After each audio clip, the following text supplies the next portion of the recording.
누가복음 9장 37절부터 45절까지 저와 여러분이 한 절씩 교독하겠습니다. 이튿날 산에서 내려오시니 큰 무리가 맞을세.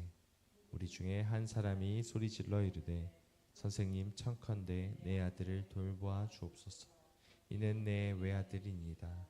귀신이 그를 잡아 갑자기 부르짖게 하고 경련을 일으켜 거품을 흘리게 하며 몹시 상하게 하고야 겨우 떠나가나이다.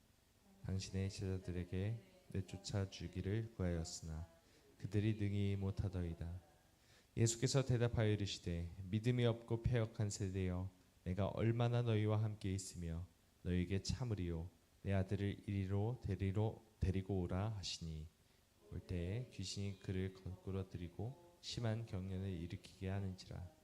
예수께서 더러운 귀신 꾸짖으시고 아이를 낳게 하사 그 아버지에게 도로 주시니 사람들이 다 하나님의 위엄에 놀라니라. 그들이 다 그 행하시는 모든 일을 놀랍게 여길세 예수께서 제자들에게 이르시되 이 말을 너희 귀에 담아두라.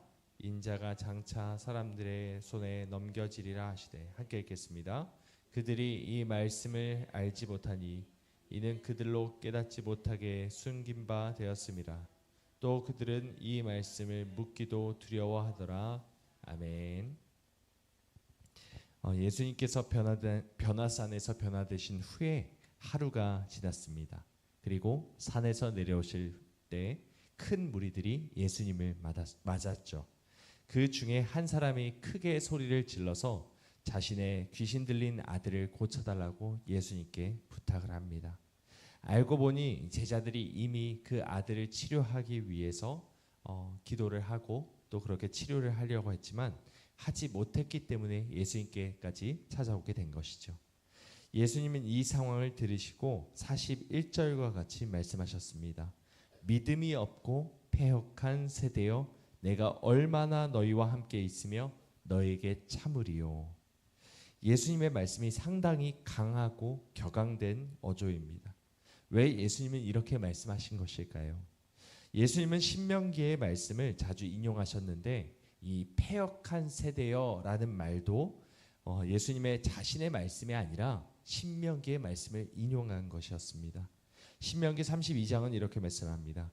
그들은 심히 패역한 세대요 진실이 없는 자녀이미로다. 그들이 하나님이 아닌 것으로 내 질투를 일으키며 허무한 것으로 내 진노를 일으켰으니 나도 백성이 아닌 자로 그들에게 시기가 나게 하며 어리석은 민족으로 그들의 분노를 일으키리로다. 아멘. 이것이 바로 이 신명기의 말씀이죠. 이 말씀은 출애굽한 이후에 광야에 40년 동안 떠돌던 이스라엘 백성에 대한 하나님의 한 줄 평과 같았습니다. 하나님과 함께 동행하는 동안 이스라엘 백성들은 심히 패역하고 진실이 없는 자들이었죠. 하나님을 온전히 믿지 않고 허무한 세상 것을 따름으로써 하나님의 진노를 일으킨 자들이었습니다. 예수님께서 이 말씀을 인용하신 이유는 그 자리에 모여있는 제자들과 수많은 무리들을 향한 일침과도 같았던 것입니다. 여러분, 제자들이 어떤 자들입니까? 예수님을 따라 자신의 모든 것을 다 버리고 예수님을 따라 나선 자들이죠. 헌신된 자들이고 예수님이 하신 모든 것을 곁에서 다 보았던 자들입니다. 무리들에게는 비유로 말씀하신 예수님이 제자들에게는 다시 그 말씀을 다 하나하나 풀어주시기까지 하시며 하나님 나라에 대한 구체적인 그 말씀을 선포해 주셨죠. 그럼에도 불구하고 제자들은 여전히 광야에서 불순종하며 세상의 헛된 것을 구하던 이스라엘 백성들과 전혀 다를 바가 없었습니다. 여전히 예수님에 대한 믿음이 없었죠. 예수님의 행하신 일들에 대해서 놀라워하긴 했지만 그것이 그들의 믿음이 자라는 자양분이 되지는 못했습니다. 여러분의 성경으로 46절 한번 보실까요? 46절을 보시면 이렇게 말합니다. 제자 중에서 누가 크냐 하는 변론이 일어나니. 그러니까 아직도 예수님께서 하나님의 그 은혜로 말미암아 변화산에서 변화가 되시고 그 놀라운 영광을 보았음에도 불구하고 여전히 그들은 서로 경쟁하고 높아지려 했습니다. 이 가운데 누가 예수님의 최측근인지, 누가 가장 기여를 많이 했는지, 누가 가장 많은 상을 받아야 마땅한지 자신이 했던 일들에 대해서 보상을 얻으려 했습니다. 자꾸 얻고자 했고 갖고자 했죠. 예수님은 누구든지 나를 따라오려거든 자기를 부인하고 자기 십자가를 지고 나를 따라오라 말씀하셨지만 그들에게는 그것이 허무한 바람소리와 같았던 것입니다. 그 주변에 있던 수많은 무리들 역시도 마찬가지였습니다. 예수님이 행하신 놀라운 일들을 두 눈으로 똑똑히 보았지만 그냥 놀라워하기만 했을 뿐입니다. 이 귀신 들린 아이를 고쳐주셨을 때도 43절의 말씀처럼 많은 사람들이 그 위엄에 놀라고 그 행하신 모든 일을 놀랍게 여겼지만 예수님은 그들을 보시고 돌이키셔서 제자들에게 44절과 같이 말씀하셨습니다.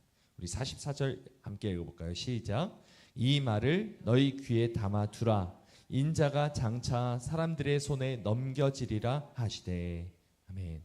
여러분, 결국 예수님이 행하신 이 놀라운 일들을 보고 그들 역시도 이 얼마나 대단한 위엄인가, 놀라운 일인가 그렇게 감탄은 하였지만 결국 예수님이 자신들이 원하는 그 정치적인 메시아가 되지 않는다는 것을 깨닫고 난 후에는 예수님을 배신하고 오히려 예수님을 십자가에 못 박아 죽이는 성한 군중이 되었던 것입니다. 이것을 우리 주님은 다 아시고 그렇게 믿음이 없는 패역한 세대라 말씀하신 것이죠. 마치 홍해가 갈라지고 반석에서 물이 터지고 불기둥과 구름기둥이 자신들을 보호하고 하늘에서 만나가 떨어지고 메추리가 수없이 날아와 쌓인다 할지라도 여전히 하나님을 믿지 않고 불평불만하고 하나님을 원망하며 애굽으로 돌아가자 하며 지도자 모세를 여러 번 죽이려 했던 이스라엘의 패역한 세대와 이 세대가 다를 바가 없었다는 것입니다. 그럼 여러분, 우리는 어떻습니까? 우리의 모습은 이들과 다를 것이라 생각합니까? 결코 그렇지가 않다는 것입니다.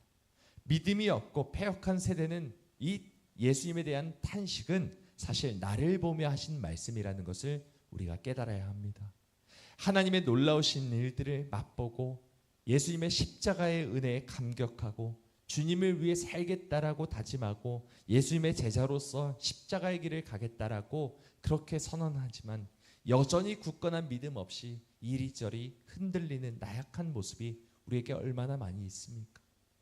말로는 믿습니다라고 고백하지만 계속 두려워하며 세상 것을 놓지 못하는 그런 우왕좌왕하는 믿음이 우리에게 얼마나 많이 있습니까?